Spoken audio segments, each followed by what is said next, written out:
Hi everyone, happy April 9th. Today we have two different history facts for this day in history.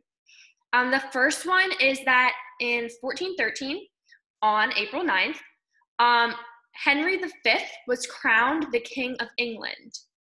So he reigned for 9 years, and he is viewed as one of like the great leaders of England.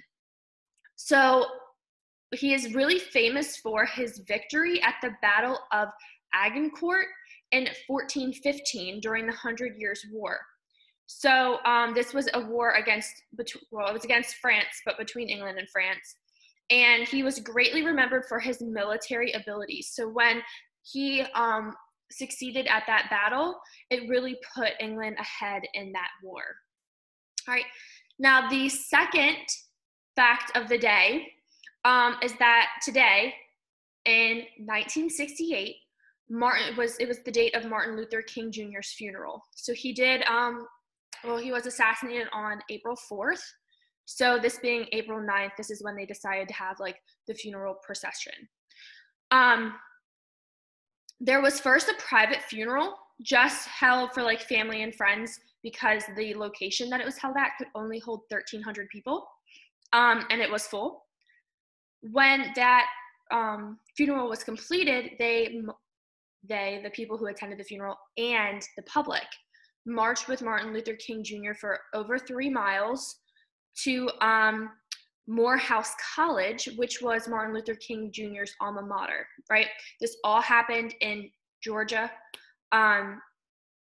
He was laid to rest in Atlanta. So there was between 50,000 and 100,000 people who attended the procession, the over 3 mile walk between the two locations.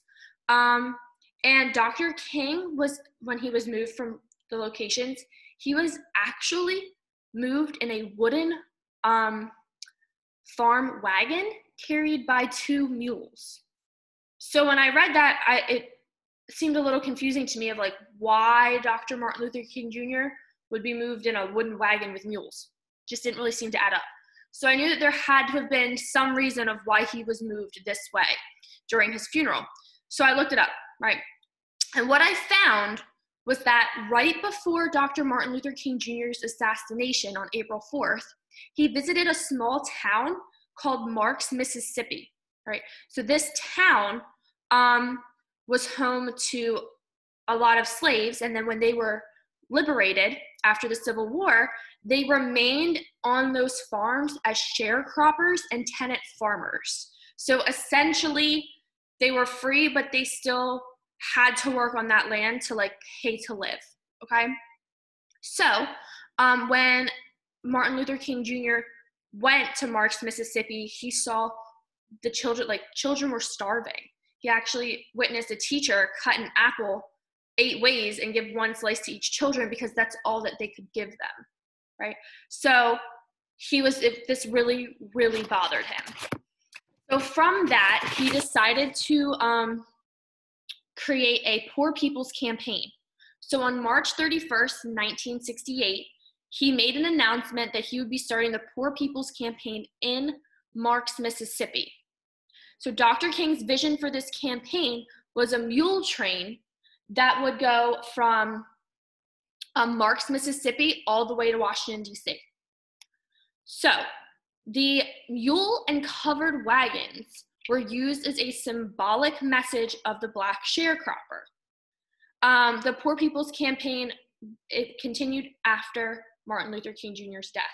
So it can be seen as though he was carried in the wooden farm wagon with the mules as a hope that that vision would be continued, right? That the people in Marks, Mississippi wouldn't take his death as a way to, like, a discouragement from the Poor People's Campaign, right? He wanted them to do it. That was what he wanted. So on May 13th, 1968, 15 wagons pulled out of town with slogans on them that read, "Feed the poor," and "I have seen the promised land," and many other different phrases. The mule train brought a new belief to this area that it was really possible to rise above their circumstances. So as we can see here, Dr. King had a really long-lasting impact on people much long after his passing, right? So we can see that his being in the wagon, being carried by the mules at his funeral really encouraged people to keep going and to keep his message alive. So those are our 2 facts for today. Had a lot going on, but it was pretty interesting. The history nerd in me really came out. So again, 1413 on this day, Henry V was crowned the King of England, and in 1968, on this day, was Martin Luther King Jr.'s funeral.